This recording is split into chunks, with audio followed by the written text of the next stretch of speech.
TV's.TV/DNX Radio. Kasama si Corpus, Renzo Bautista, Kuya Yauling at Pinulong Abong. Ako si Welmer Miranda Estrada. Kami ay naglilingkod ng tapat at may karangalan. Magandang umaga po sa ating pong lahat. Sa lahat ng mga Pilipino sa buong mundo, tayo ay muling magsama-sama sa palatuntunang unang sigaw sa magandang umaga. Dito lamang yan sa 91.1 FM GenXC Radio. Patuloy namin kayong hinihikayat na mag-follow, mag-likes at mag-share sa 91.1 FM GenXC Radio. Ganun din sa Welmer Miranda Estrada Facebook page. Sabagat dito may biyaya. May biyaya ng pagtanggap ng mga kabatiran ukol sa mga issues na nangyayari sa ating kapaligiran. Biyaya ng pagbati at paggalang, pagrespeto sa bawat isa sa atin. At biyaya rin, siyempre, pagka ikaw ay sinwerte, ay pwede kang makauwi ng mga premyo. Lalong-lalo na kung kasama mo yung tagapagdaloy. Ang tagapagdaloy ay si Kuya Norman Pamintuan. Tayo rin ay napapanood ng live sa twitch.tv/JLX Radio. At ganoon din sa ating YouTube channel, ang Welmer Miranda Estrada YouTube channel. Kasama po sina Kuya Hil Corpus, sina Kuya Renzo Bautista, Ate Bea Basto, Kuya Yaulim, at sa aming magiting na Pinunong Jimmy Abongtan. Ako po si Welmer Miranda Estrada. Magandang morning po sa inyo. Maya paabak sa lahat ng mga Kapampangan na imbag nga bigat kanakayo amin apo. Masantos siya kabwasan. Ngayon po ay araw ng Lunes, February 12, 2024. At siyempre, pagka araw ng Lunes, hindi tayo nag-iisa. Mula po sa pinagpipitagan ng bayan ng Mongkada, ang batang Mongkada, ang negosyante, ang tagapagdaloy, ang pilantropo. Dami, no? Walang iba kundi si Kuya Norman D. Pamintuan. Magandang umaga sa iyo, Kuya Norman. Yan, magandang umaga din, Welmer. At syempre, babatiin ko ng magandang umaga ang aking bayan Mongkada. Magandang umaga, Herona Tarlac, Paniki, Tarlac City, at probinsya ng Tarlac. At syempre, babatiin ko rin ang aking partner na si Joanna Mayo, ang aking anak na si Bea Pamintuan, and Sebastian Francis Pamintuan, at syempre ang aking ina na 92 years old. Good morning, Mama. At Welmer, gusto ko lang batiin din ang newly crowned queen ng Miss Mongkada 2024 na si Miss Mary Rose Tacdol Grande ng Barangay San Pedro, Mongkada. Congratulations sa iyo, Miss Mary Rose. At syempre ang iyong pamilya at ang District 7 na nirepresent niya. Ayan, congrats sa inyo. At first runner-up naman si Kate Jasmine ng Sangguniang Kabataan. At second runner-up na si Miss Cristel Ann Concepcion ng District 8. And third runner-up na si Miss Stephen Joy Antonio ng Department of Education. And lastly, fourth runner-up na si Miss Tricia May Yanko. Yan, Business Cycle and Chinese Community ang nirepresent. Yan, congrats po sa inyong lahat. At syempre sa mga hindi pinalad, better luck next time. Yan, mga binibini, meron pang susunod, bawi tayo. Yan, congrats po sa inyong lahat.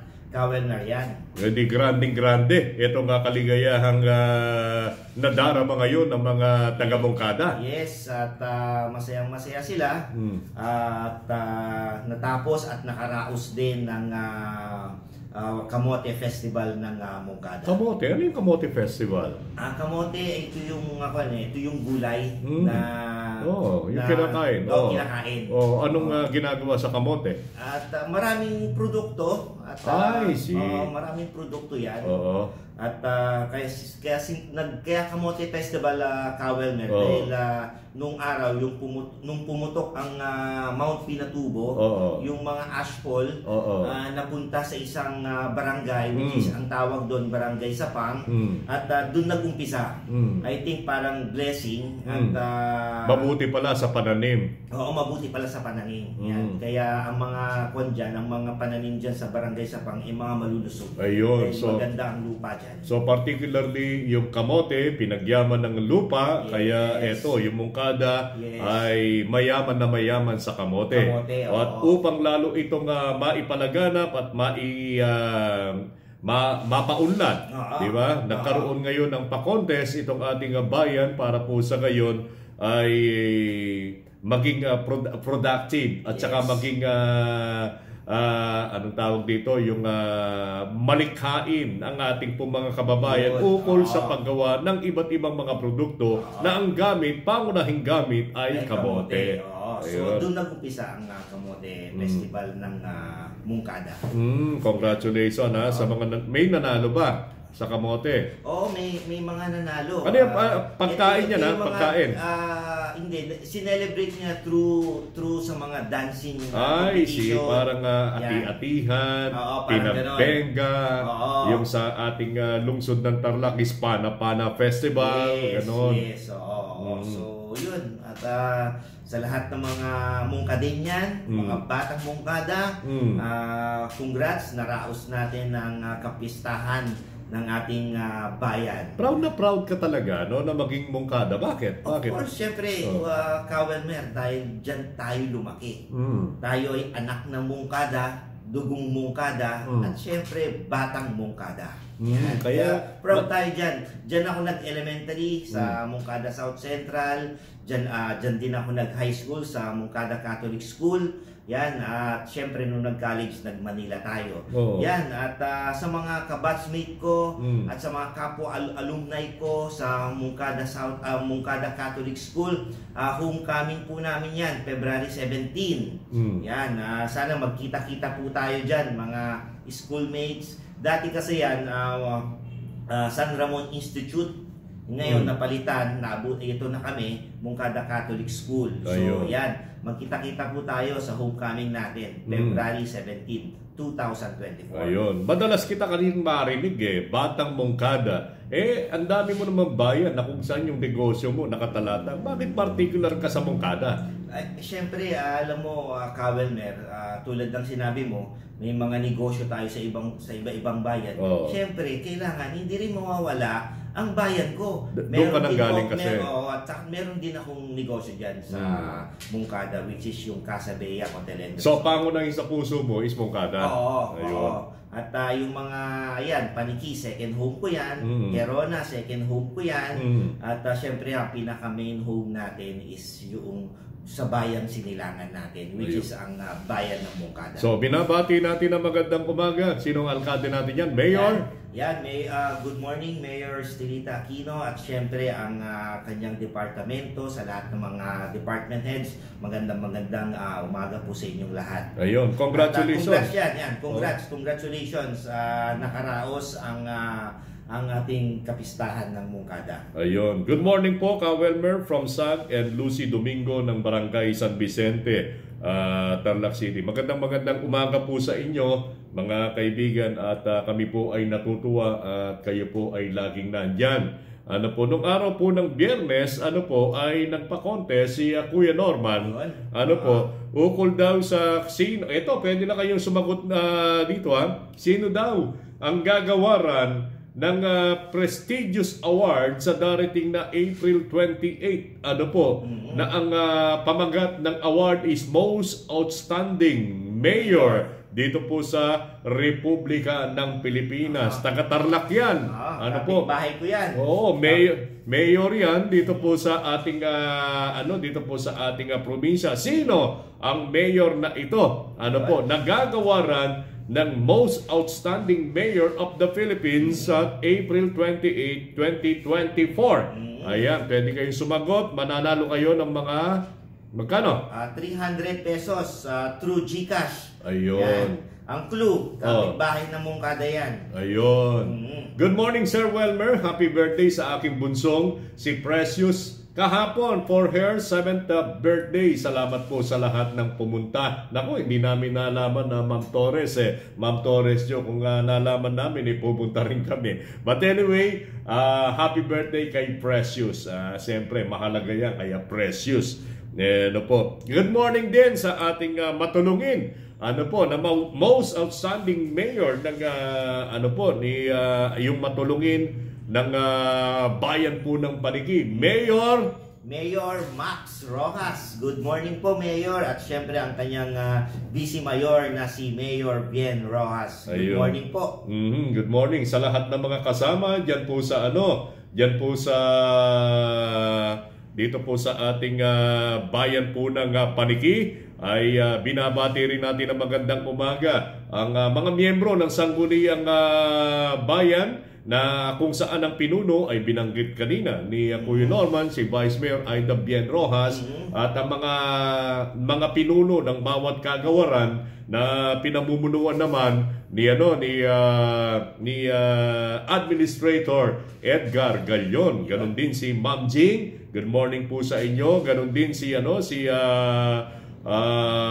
sina Kuya Ricky, sina Ate Olivia, magandang umaga po sa inyo. Ayan. Nako, Kawelmer, meron nang sumagot May sumagot na kung sino yung aawardan ng outstanding mayor, most outstanding mayor. 300? Teka, 300. mamaya pa. Sige, sige, go on pa. Sige pa, sagot lang. Sagot lang. Merong mga staff dito na sila yung bubunot. Ang maganda rito, kaya pinatutuloy ko pa, kasi dalawang mayor ang sinasabi dito. Mamaya malalaman natin kung sino nga ang mayor na binanggit natin. Babanggitin natin na gagawaran ng pagkilala, paggawad sa April 28. Sana sumama ka rin, Ate Glenda Estrada Gallo. Malay mo may 300 pesos ka ngayong araw na ito. Josepa Takdol, good morning po kay Sir Rene Zamonte Lovino, proud batang Mungkada po. Sabi, kilala mo? Rene, kababayan ko to. Basta pagka batang Mungkada yan, sigurado kababayan ko yan. Good morning, Kuya Rene Zamonte Lovino. So ayan open pa yung ating pa-contest. Mamaya before yung ating commercial break, ibabanggitin na natin kung sino ang mananalo. Kasi sabi nga natin nung araw pa ng Biyernes to gahol lang tayo sa oras kaya hindi natin nabanggit.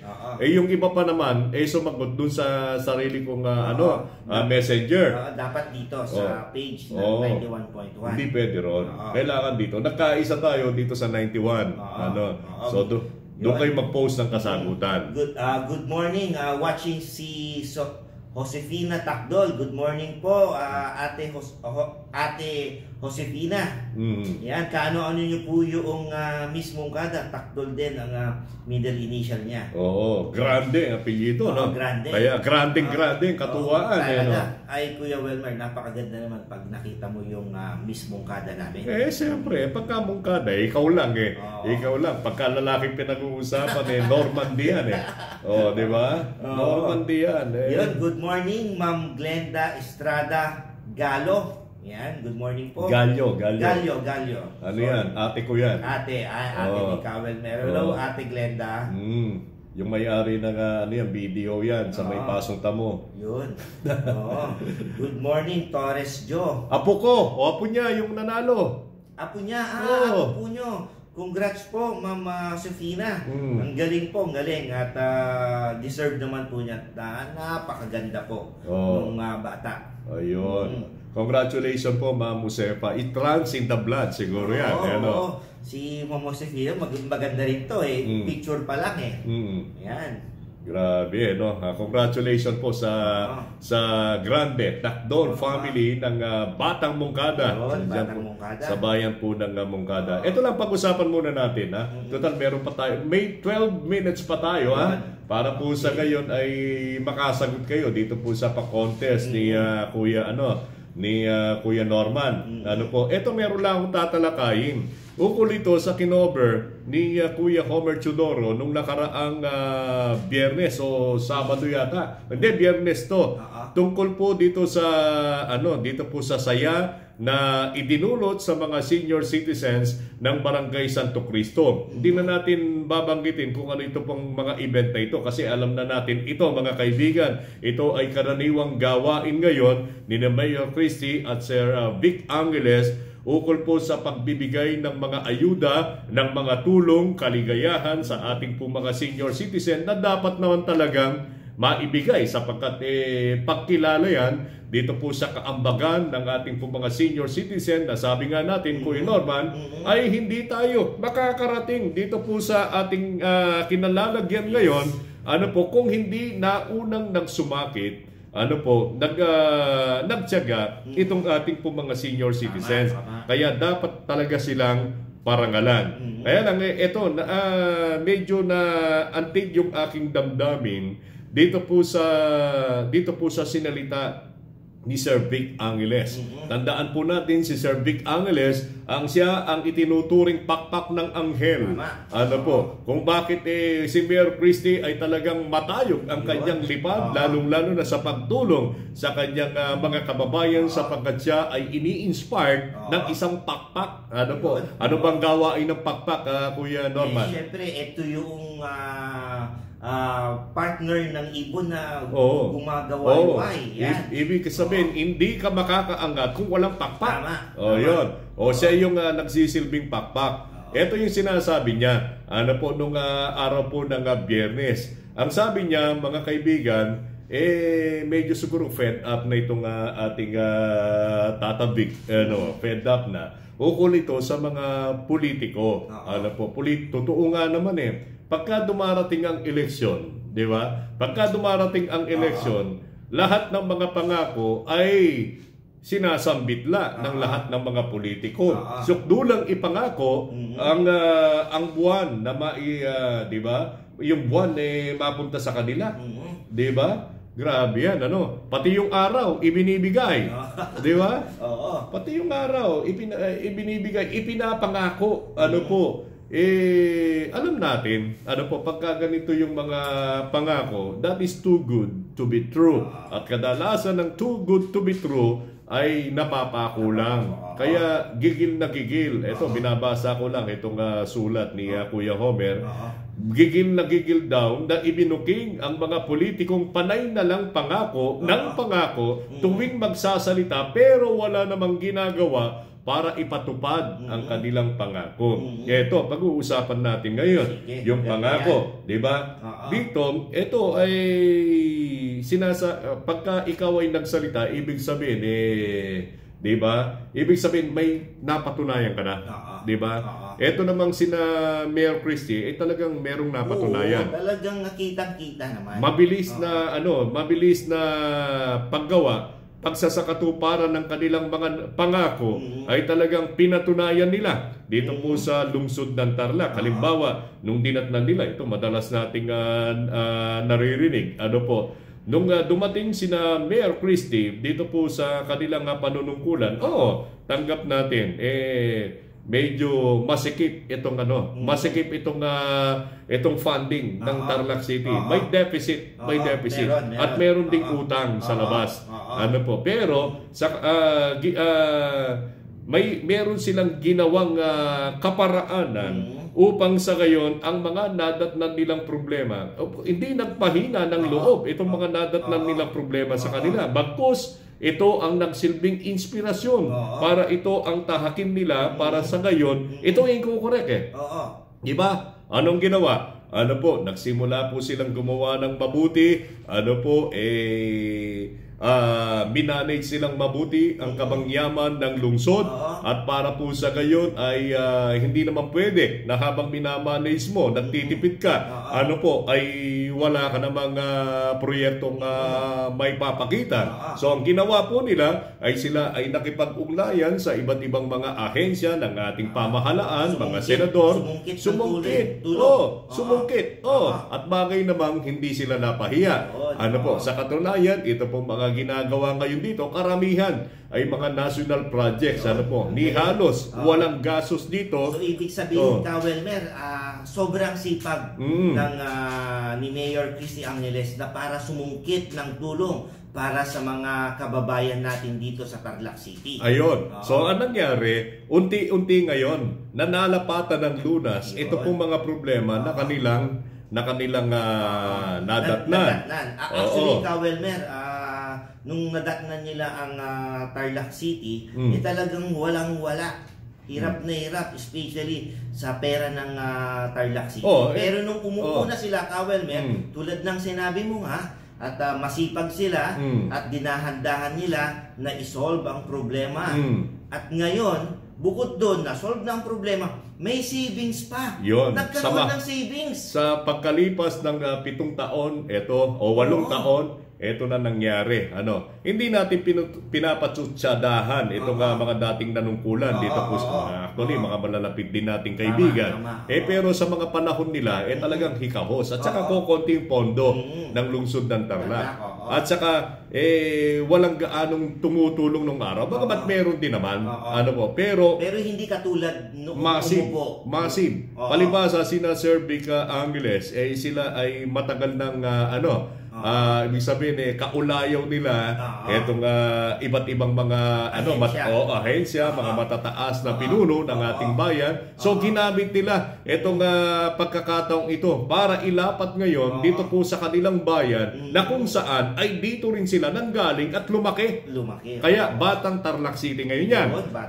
Batang Tarlac City. May pagmamalasakit sa kanilang bayan, kaya sumungkit ng maraming mga biyaya para ilapat dito po sa ating lungsod. So sa madaling salita, ito pong mga problemang kinaharap noon ng ating pong mga kaibigan na dating naglingkod din dito po sa ating bayan, ay unti-unti ngayon na nasakit nitong pagpasok ni na Mayor Christy. No, kasing unang hindi natin sabi nga natin, hindi natin inaalipusta ito pong mga nauna. Sapagkat sabi natin, hindi makakarating ang lungsod na ito kundi dahil sa mga naunang pagsusumakit ng mga nauna. Kaya lang, sabi nga natin, lahat ng pagsisimula ay nandoon lahat ng hirap. Diba? Kaya hindi gaano. Nagkaroon ng deficit. Kailangan mo rin namang umutang Diba? Hindi ka naman makagagawa ng mga proyekto kung hindi ka uutang. Diba? So yun ang nadatnan ngayon. Yung utang nadatnan nila Mayor Christy, mabigat yun. Mabigat talaga. Wala ka ng income. Responsibilidad yun. Wala ka ng income pagkatapos ay marami pang utang. So ito yung ginawa nila. So nakipag-ugnayan sila sa iba't ibang mga ahensya.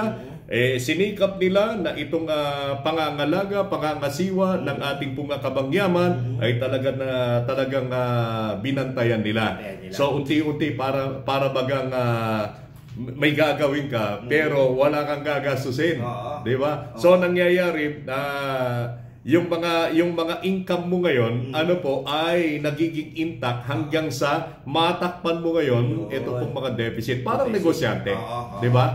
Ikaw ba, negosyante ka, Kuya Norman, naranasan mo na ba na magkaroon ng deficit sa iyong operation? Oo, naranasan ko yan. Pero lahat ng negosyante, lahat ng ganyan din ng mga ibang negosyante, talagang mararanasan nila yan. Pero kung meron kang goal, may determinasyon ka, may pangarap na tulad nila Mayor Christy na may pangarap dito sa Tarlac City, kaya ang ginawa nila maraming paraan na tulad ng sinabi mo at ginawa nila Mayor Christy, Welmer, na pumunta sila, sumungkit sila ng mga tulong sa iba't ibang ahensya ng gobyerno tulad ng mga senator, mga congressman, dyan sila. Yan naman talaga ang magaling na gawain ng politiko at mga leader, sumungkit ng tulong sa taas. Ayun. Ibig sabihin na Kuya Norman, diba, yung pong mga nagpasimula, halimbawa si Mayor Ace Manalang, si Mayor Ace Manalang, siya yung kumilos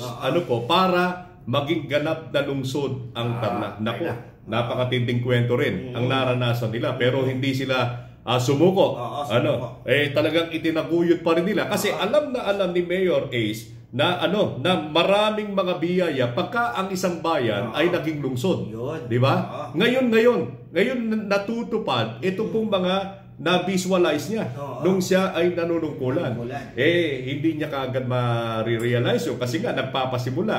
Di ba? Anumang bagay na nasa pasimula ka pa lamang ay talagang mahirap. Ang pinakamahirap dito yung first steps di ba? Pero pagka nalampasan mo na raw itong first steps, Kuya Norman, dadaloy na ang biyaya. Eto, kaya lang may hamon nga noon sa mga nagdaang alkalde. Di ba? Kailangan magkaroon ng maraming mga proyekto din. Kaya lang walang source. Ang source noon is utang. Okay naman mangutang kasi equipped naman. Kaya naman ng ating pong lungsod. Eto, pagdating ni na Mayor Christine, nag-pile up yung utang. Pagkatapos yung deficit ay medyo malaki. Ito ang ginawa ng Anghel. Sunod-sunod na na inaddress ang lahat ng mga yan. Hanggang ngayon, nakikita natin napakaraming mga pagawain dito po sa lungsod ng Tarlac. Pero intact na intact itong kabangyaman ng lungsod. Marami pa savings. Kaya ako, Kawelmer, talagang kitang-kita naman sa Tarlac City, especially sa mga ginawa ni Mayor Christy Angeles.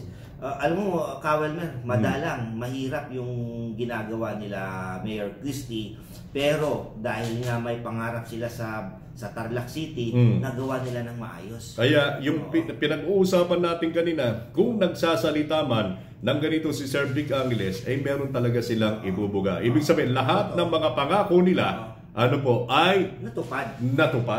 Hindi sila mga politikong ang mga pangako ay napapako. Ayun. Kaya Mayor Christy Angeles and Sir Vic Angeles, pagpatuloy lang po ninyo ang inyong kabutihan para sa kababayan natin dito sa Tarlac City. At alam po naman ng taong bayan na kung ano po ang ginawa ninyo sa Tarlac City na napakaganda. I think, Kawelmer, meron pang incoming. Ito yung pinakamagandang proyekto. At ito din yung pangarap ko, Kawelmer, na magkaroon ng sariling hospital. Yun? Oo. Ito, meron na, ginagawa na. Yan, at ang laki at ang galing ng ginawa nila Mayor Sir Vic Angeles yan. Kumuha sila, sumungkit din sila ng ayuda, tulong sa taas. Ganon ka galing. May hirap gawin yon, pero nagagawa nila Mayor Christy at Sir Vic. Kaya congratulations kay Sir Vic Angeles at lalong-lalo na sa ating alkalde, Mayor Christy Angeles. Kay Kuya Noy Orden, good morning po Kuya. Paki-shoutout po ng maganda at mabiyayang umaga kila Ate Merin Lalusis, aka Aling Guerrera ng San Roque, at sa aking mabait, maganda at masipag kong may bahay na si babaeng Samaritana, aka Josie Paraiso Orden. Salamat po Kuya. God bless po sa ating lahat. Si Kuya Rene sa Montelovino, Sir Normandy, saan po pwedeng mag-apply ng work po? Kuya Rene, at nabasa namin yung message mo. Sige Kuya Rene, at hahanapan ka namin. At i-recommenda ka namin. Basta isend mo lang, i-PM mo lang yung resume mo o biodata. PM mo sa akin at titingnan natin kung saan ka pwedeng ipasok. Ayun, pwede ka rin dito sa GLXC. Kuya Rene, punta ka lang dito. Daily yung kanilang hiring. At saka sa city government, punta ka dyan sa Peso. Ganon din sa provincial government sa Peso, dyan sa may Tibag, ay sa may San Isidro. Punta ka rin dyan. Marami. Narinig mo, Kuya Rene. Nako. Kung trabaho lang i-update mo na ang biodata mo. Mayaman tayo sa trabaho. Eto, good morning sir. Sabi ni DJ Amber, meron lang pong inilapit na complaint yung mga concerned residents ng Barangay San Francisco. Pagsapit daw po ng around 10 p.m. through 3 a.m., may mga kabataan daw na nambubulabog, kinakalampag daw mga pinto at bintana. Reported na raw sa barangay, pero gabi-gabi ay ganun pa rin. Ask nila if pwede raw ba silang dumiretso mag-report sa police station sa San Miguel. Dapat, dapat i-report po ito sapagkat ito pong mga ginagawa ng mga kabataan ito, wag ninyong mamaliitin to ginagawa nila. Ito po ay modus nila. Modus, sasanayin yung mga tao at pagkasanay na yung mga tao na may mga mga kabataan na naglilipa na sa ating lansangan, ay aakalain natin na ito ay normal lang. Pero pagka may yan, modus na pala. May modus na. Mindsetting yan. Pagkatapos ay nanakawan ka na. Nako, mag-ingat po tayo mga kababayan. Oo. Kaya kino-call out po natin itong kapulisan diyan po sa PCP4. Si Kuya Michael Chamson. Kuya Michael, suyurin po ninyo. Ito pong mga iba't ibang mga barangay na sakop po ng PCP4. Siguradong bibigyan ng pansin ng kapulisan natin. Ganyan din sa Sabang Tagalog. Ganyan din ang nangyari. Minsan may iingal daw itong mga kabataang ito Kamukat-mukat mo, ilang araw lang, meron nang nananakawan. At sila mismo, nakita pa nga sa CCTV Di ba? Kagabi, natutuwa ako diyan sa Sabang Tagalog, ng hapon, merong ito si Kapitan Cayetano ay nag-utos na suyurin itong barangay na ito na may barker na kung saan ipinapaalala na diyan sa barangay Sabang Tagalog effective ang curfew hour. Pinagbabawal yung mga kabataan na lumabas ng lampas na 10 p.m. Ayun. Kaya yung mga anak ko sabi ko, wag na kayong aalis. Dapat sa mga barangay officials natin, kailangan ipatupad ng strict ang ordinance ng curfew para maiwasan natin yung mga ganyan problema. Huliin itong mga kabataang ito. Kasi yan karamihan dyan, hindi ko nila lahat. Baka yun lang mga lampag ka Di ba? Yun lang mga lampag ka, krimen na yun. Di ba? Nambubulabog ka Baka naka-drugs pa yan o nakainom. Sana ay mabigyan po ng pansin po ito, mga kaibigan. Ang oras po natin, 7:35 ng umaga. Teka, mag-commercial muna tayo. Pero teka muna, babanggitin muna natin kung sino yung natin ngayon, sinong nanalo.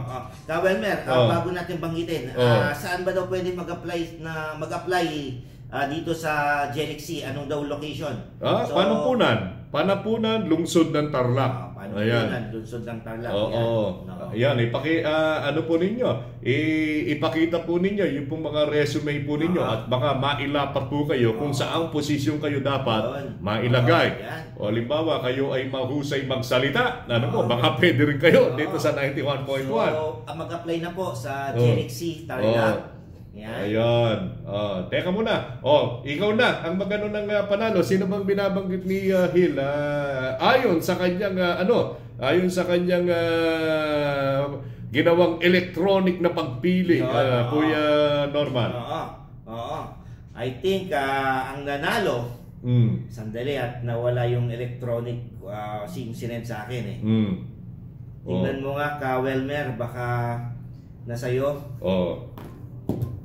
Teka check natin. Sandali ako, Yahil. Ako muna.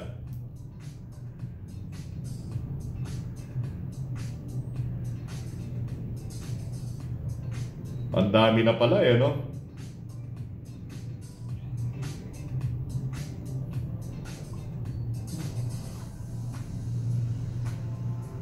Ayun, ang nanalo. Ito binanggit. Bagamat una ang binanggit ni Kuya Rene sa Montelovino, ang ibang mayor ang sinabi niya. Pero nakabawi naman siya sa susunod. Walang sumunod sa kanya ito yung pinagbasihan siguro ni Kuya Hill, yung nauna. Bagamat tama rin yung binanggit ni na Ate Amber, ni Ate Jo Torres. Pero ang naunang sumagot, sabi ni Kuya Hill, ay si Rene Samonte Lovino. Mayor Max Rojas ang gagawaran ng pagkilala bilang Outstanding Mayor of the Philippines sa April 28. I think isama na rin natin Kawelmer, si Torres Joe. Ayun, si Torres. Swerte ka talaga, Torres Joe. Ito, isama natin kasi sabi niya, Mayor Max Rojas, the best mayor of Paniki.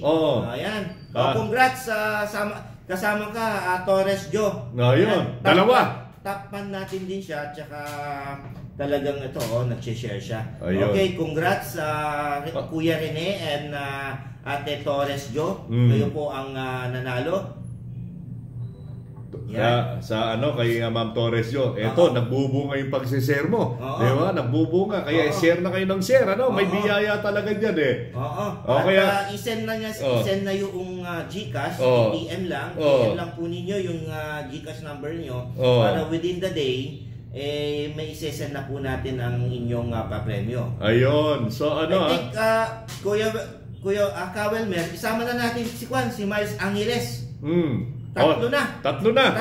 Pati ikaw, Miles Angeles, DJ Amber, panalo ka rin. Panalo na. So, isend nyo po, PM lang nyo po yung GCash number. GCash number. So, panalo lahat ng sumagot. Kuya Rene, si Ate Jo Torres, at saka si DJ Amber. I-send down ninyo ito po mga GCash number po ninyo at kayo po ay nanalo ng tig 300 pesos ngayong araw pong ito. Handog sa atin ang Batang Mungkada, si Kuya Norman Pamintuan.